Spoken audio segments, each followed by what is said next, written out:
ایک حافظ قرآن عورت جس نے 100 بچیوں کو قرآن پاک حفظ کروایا، لیکن پھر بھی اس پر اللہ کا دردناک عذاب کیوں آیا؟ اس کا شوہر خود یہ واقعہ بیان کرتا ہے۔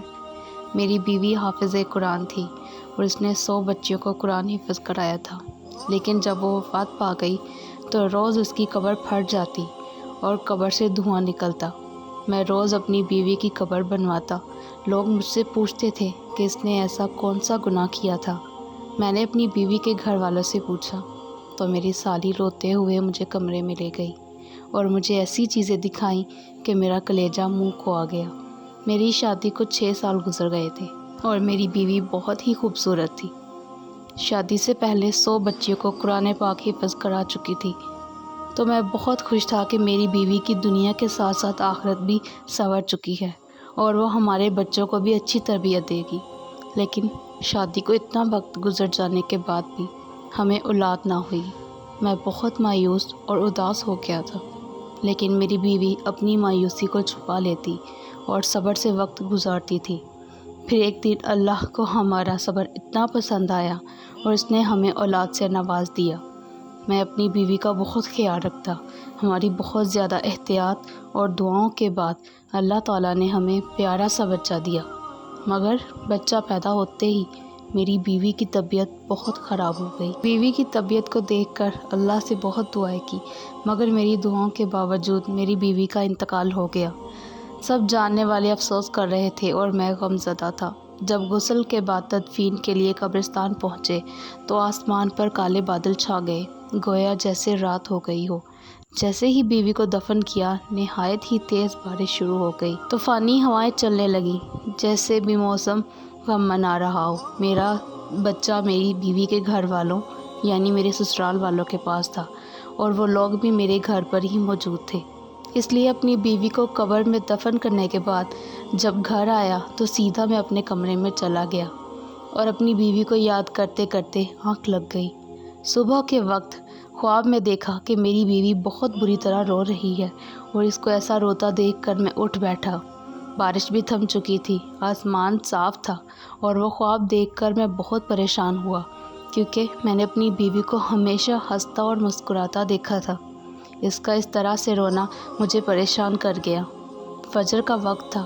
میں نے اپنی بیوی کی مغفرت کے لیے دعا کی۔ ویسے تو یقین تھا کہ میری بیوی بہت نیک تھی، نمازی، پرہیزگار اور حافظ قرآن۔ میں نے کمرے سے باہر جا کر دیکھا تو سب نماز پڑھ رہے تھے۔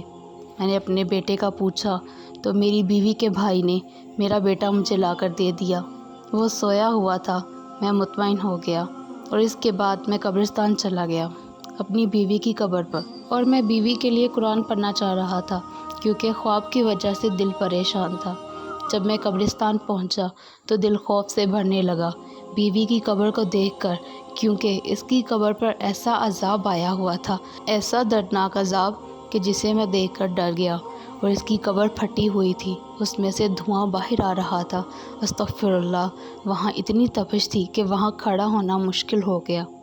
کوئی بھی دوبارہ میری بیوی کی قبر بنانے کو تیار نہیں تھا۔ ایک مزدور مان ہی گیا، جسے 4 گنا پیسے دے کر میں نے قبر دوبارہ بنوائی، اور جب میں اپنے گھر پہنچا تو میری حالت بہت خراب تھی۔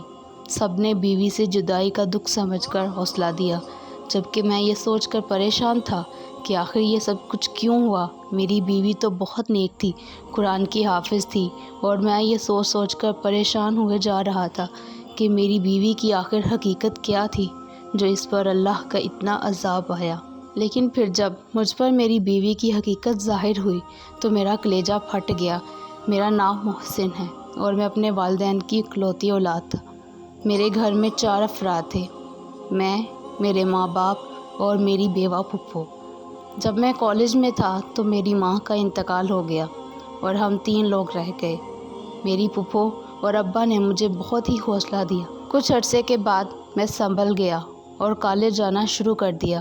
جب پڑھائی مکمل ہوئی تو میری پھپھو اور باپ کو میری شادی کا شوق ہوا اور میرے لیے لڑکی تلاش کرنا شروع کر دی۔ میری پھپھو کو اپنے مرحوم شوہر کے خاندان میں ایک لڑکی کا خیال آیا جس سے ان کا ملنا جلنا تھا۔ سب کا کہنا تھا کہ لڑکی خوب سنجیدہ ہے، اس کے ماں باپ نہیں ہیں اور وہ صرف 2 بہن اور 1 بھائی ہے۔ اس نے اپنے دونوں بہن بھائیوں کو پالا ہے اور وہ نمازی ہے اور حافظ قرآن ہے۔ گھر میں بچیوں کو قرآن حفظ کراتی ہے۔ یہ سنا تو میں بہت خوش ہوا، اس سے شادی کے لیے ہاں کر دی اور پھپھو نے میری شادی اس سے طے کر دی۔ اس نے شرط رکھی تھی کہ جب تک بھائی اور بہن کی شادی نہیں ہوگی وہ شادی کے بعد بھی ان کی مالی مدد کرے گی۔ مجھے اس بات سے کوئی اعتراض نہیں تھا۔ رشتہ ہونے کے بعد شادی ہو گئی۔ میں نے جب اپنی بیوی کو دیکھا تو اس کا دیوانہ ہو گیا۔ وہ نہ صرف اچھی سیرت کی تھی بلکہ بہت خوبصورت بھی تھی۔ وہ ہمیشہ دوسروں کی مدد کرتی تھی۔ وہ بالکل ویسے ہی تھی جیسے میں نے اپنی پھپھو سے اس کے بارے میں سنا تھا۔ اس نے مجھے کبھی کوئی شکایت نہ ہونے دی، بس صرف اولاد کی کمی تھی۔ میں مایوس ہوتا تھا لیکن میری بیوی کا صبر دیکھ کر مجھے حوصلہ مل جاتا تھا۔ شادی کے 3 سال بعد والد صاحب کا انتقال ہو گیا۔ میں بہت بے سکون ہو گیا تھا۔ میری بیوی نے مجھے ہر وقت اللہ کی مہربانی اور نعمتیں گنوائیں، میں اور صبر کرنے کو کہتی۔ میں حیران تھا کہ وہ اتنا صبر کیسے کر سکتی ہے۔ خاندان کے لوگوں نے جینا مشکل کر رکھا تھا۔ وہ ہر وقت میری بیوی کو باتیں سناتے۔ جب شادی کو 6 سال ہونے والے تھے کہ اللہ نے ہمیں اولاد کی خوشخبری دی۔ ہم تینوں پھر سے جی اٹھے۔ میری پھپھو اور میں نے اپنی بیوی کا بہت خیال رکھا اور احتیاط کی۔ میرا بیٹا بہت ہی خوبصورت اور صحت مند تھا، لیکن میری بیوی کی طبیعت بگڑ گئی اور وہ وفات پا گئی۔ یہ سب اچانک ہوا اور میں اتنا صدمہ برداشت نہیں کر پا رہا تھا۔ میں نے اور میری بیوی نے اپنے بیٹے کو لے کر بہت سے منصوبے بنائے تھے۔ میری بیوی کی قبر پر آیا عذاب مجھے پریشان کر رہا تھا، کیونکہ وہ تو ہر حال میں اللہ کا شکر ادا کرتی، اس میں کوئی برائی نہیں تھی۔ مجھے حیرت اور صدمہ تھا کہ میں اتنے سال بعد بھی اس کو نہ جان سکا۔ میری بیوی اگر کوئی گناہ کر بھی رہی تھی تو میں کیوں نہ جان سکا؟ شاید میں اسے اس گناہ سے روک لیتا۔ ان دنوں گھر میں کیا چل رہا تھا مجھے کچھ بھی خبر نہ تھی، اور میرا بیٹا کس کے پاس تھا مجھے کچھ معلوم نہ تھا۔ میں اپنی بیوی کی مغفرت کی دعا کرتا۔ ایک دن پھپھو آئی اور کہنے لگی کہ ایک ضروری بات کرنی ہے۔ تو پھپھو کی بات سن کر میں غصے میں آ گیا، کیونکہ میری بیوی کو گزرے اب 21 دن ہی ہوئے تھے۔ میری پھپھو میری دوسری شادی کا سوچ رہی تھی۔ میں غصے میں آ گیا اور کہا اتنی جلدی مجھ سے شادی کی بات نہ کرے۔ انہوں نے کہا کہ وہ بوڑھی ہو گئی ہیں اور مجھے اور میرے بیٹے کو نہیں سنبھال سکتی۔ جب میں نے یہ بات سنی تو پھپھو نے کہا ٹھیک ہے، اپنا بیٹا خود سنبھال لو یا پھر اس کو دے دو جو اس کو دن رات ماں کی طرح سنبھال رہی ہے۔ میں حیران تھا کہ میرے بیٹے کو کون سنبھال رہا، کیونکہ مجھے تو لگتا تھا کہ میری پھپھو ہی میرے بیٹے کی دیکھ بھال کر رہی ہیں۔ میں نے ان سے پوچھا میرے بیٹے کی دیکھ بھال کے متعلق، تو ان کا جواب سن کر میں حیران رہ گیا۔ میرے بیٹے کو میری بیوی کی چھوٹی بہن سنبھال رہی تھی۔ پھپھو چاہتی تھی کہ میں اس سے نکاح کر لوں تاکہ بیٹے کو ماں کا پیار مل سکے۔ میں اس بات کو ماننے سے انکار کر رہا تھا، لیکن پھپھو کا اصرار دن بدن بڑھتا رہا۔ وہ ہر روز مجھے میرا بیٹا دکھاتی جو بالکل صاف ستھرا، صحت مند اور خوبصورت ہوتا، اور چاہتی تھی کہ میں بیوی کی بہن سے نکاح کر لوں اور ہمیشہ کے لیے اسے گھر میں رکھ لوں۔ میں نے کام پر جانا شروع کر دیا، سارا دن باہر رہتا اور رات کو آ کر پھپھو کی گفتگو سنتا۔ پھر ایک دن پھپھو نے بتایا کہ میرا سالہ ملک سے باہر جا رہا ہے۔ میری بیوی نے اپنی زندگی میں مجھے بتایا تھا کہ اس کی تعلیم مکمل ہو گئی تھی اور وہ نوکری کے لیے باہر جانا چاہتا تھا۔ میری بیوی بھی اپنی زندگی میں اس کوشش میں تھی کہ بھائی باہر چلا جائے، پہلے بہن کی شادی ہو جائے تاکہ وہ اکیلی نہ رہے۔ جب اس کے بھائی کا باہر جانے کا سنا تو اس کی بہن کا خیال آیا۔ میں نے سوچا کہ اگر ابھی میں نے انکار کیا تو میری سالی میرے بیٹے کو سنبھالنے کے چکر میں کنواری بیٹھی رہ جائے گی، کیونکہ پھپھو تو بیمار اور کمزور ہو گئی تھی، وہ میرے بیٹے کی دیکھ بھال نہیں کر سکتی تھی۔ میں سوچ سوچ کر پریشان تھا اور ایک دن میں نے خود کو شادی کے لیے تیار کر دیا۔ میں نے پھپھو سے شادی کے لیے ہاں کر دی۔ وہ یہ سن کر بہت خوش ہوئی۔ اس کے بعد میں کام پر چلا گیا۔ میرے جاتے ہی انہوں نے شادی کی تیاریاں شروع کر دی۔ جب میں شام کو گھر واپس آیا تو دیکھ کر حیران رہ گیا۔ پھپھو نے نکاح کی ساری تیاری کر لی تھی۔ میں یہ سب کچھ صرف اپنے بیٹے کے لیے کر رہا تھا۔ میں نے اس کے لیے خود کو دوسرے نکاح کے لیے تیار کر لیا۔ نکاح ہو جانے کے بعد میں نے خود کو کمرے میں بند کر لیا اور سوچنے لگا کہ میری دوسری بیوی یا میری پہلی بیوی کی طرح خوش مزاج اور سمجھدار بھی ہے یا نہیں۔ مجھے کچھ معلوم نہ تھا۔ میں نہیں جانتا تھا کہ میرا دل میری دوسری بیوی سے مطمئن ہو جائے گا یا نہیں۔ نکاح کے بعد بھی میرا وہی معمول تھا۔ میں صبح کے وقت کام پر جاتا اور رات کو آ کر سو جاتا۔ میری دوسری بیوی نے گھر کا تمام کام سنبھال لیا تھا کیونکہ میرا کمرہ بھی صاف رہنے لگا تھا۔ میرا دل نہ چاہتے ہوئے بھی اس کے بارے میں سوچنے لگا کیونکہ میں نے اس کو نہیں دیکھا تھا۔ میری پہلی بیوی دین کی سمجھ رکھتی تھی، اسی لیے اس نے اپنی بہن کا مجھ سے پردہ کروایا تھا اور میں نے آج تک اس کو نہیں دیکھا تھا۔ ایک روز جب میں کام سے جلدی گھر واپس آ گیا تو اپنی دوسری بیوی کو دیکھ کر حیران رہ گیا۔ وہ تو اپنی بہن سے بھی زیادہ خوبصورت تھی۔ میں حسن پرست نہیں تھا، لیکن جس چیز نے مجھے اس کی طرف متوجہ کیا وہ اس کے چہرے پر چھایا معصوم اور نرم سا تاثر تھا۔ اس کو دیکھ کر ایسا لگتا تھا کہ جیسے وہ اپنی بہن کی موت سے بھی خوش اور مطمئن ہے۔ میں نے اسے غصے سے کہا کہ وہ اتنی مطمئن کس بات پر ہے۔ میرا سوال اس کے لیے حیران کن تھا۔ وہ حیرت اور پریشانی سے مجھے دیکھ رہی تھی۔